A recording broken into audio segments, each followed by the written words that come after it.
మనుషుల జీవితాలతోనే చెలగాటం ఆడుతున్న మీకు ఈ ఆటలు కూడా దీని. నేనెవరో తెలిసే మాట్లాడుతున్నావా?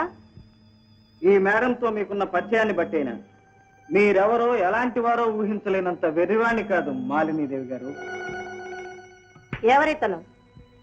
నీ ఆఫీస్ లో తప్పుడు పనులు చేసి జైలుకు వెళ్ళి వచ్చారే ఆ శ్రీనివాసరావు గారికి తమ్ముడు. అంతేకాదు, నీ చుట్టూ పెంపుడు కుక్కలా తిరిగే ఈ మేడం గారి భర్తకు కూడా తమ్ముణ్ణి.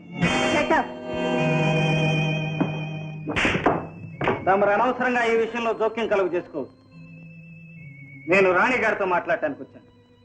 మాలినీదేవి గారు, ఐశ్వర్యవంతురాలన్న అహంకారంతో, చట్టం కోర్టు మీకు సాయపడ్డాయన్న ధైర్యంతో మా ఇల్లు వాకిలి అక్రమంగా తప్పు చేయించారు. ఆఖరికి పిల్లలు ఆడుకునే ఆట వస్తువులు కూడా అన్యాయంగా లాక్కుపోయారు. ఇక్కడ నీ ఇష్టం వచ్చినట్లు న్యాయ అన్యాయాల గురించి మాట్లాడడానికి నీకేం అధికారం ఉంది?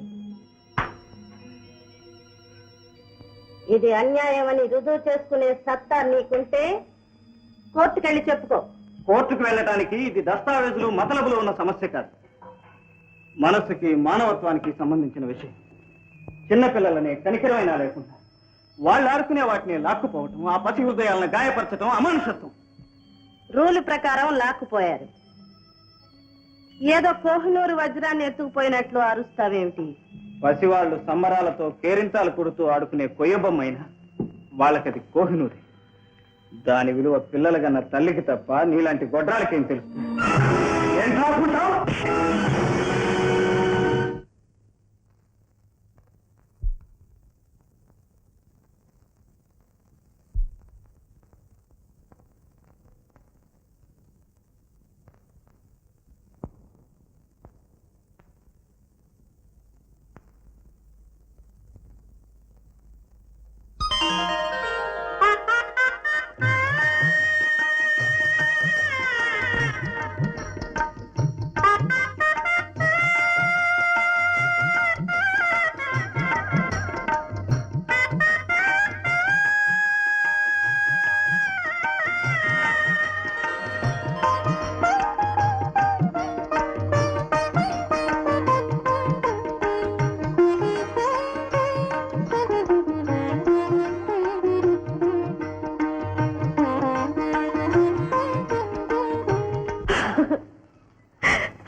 మరచిపోయిన గాథల్ని తలపుకు తెచ్చుకుని కుమిలిపోతున్నావా తల్లి?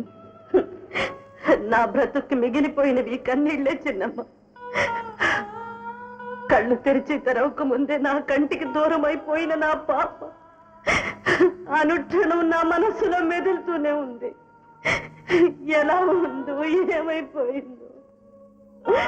ఎక్కడున్నా దయామయుడైన దైవం నీ బిడ్డను ఎప్పటికైనా నీ ఒడిలో చేర్చక మానడు.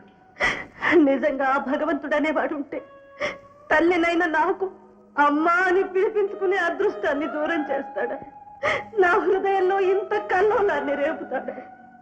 తల్లి, నమ్మిన వారు నిన్ను వంచిన, దైవాన్ని నువ్వు దూషించిన సర్వాంతర్యామి చల్లని చూపునే ప్రసరింపచేస్తాడమ్మా. సన్నజాజి పక్క మీద సంకురాత్రి, మొగుడు పెళ్ళాలుగా మొదటి రాత్రి, పెదవులు అడిగిన రుచి రాత్రి, కౌగిలి అడిగిన కసి రాత్రి, కవ్విస్తున్నది చలి రాత్రి, కవ్విస్తున్నది చలి రాత్రి. సన్నజాజి పక్క మీద సంకురాత్రి.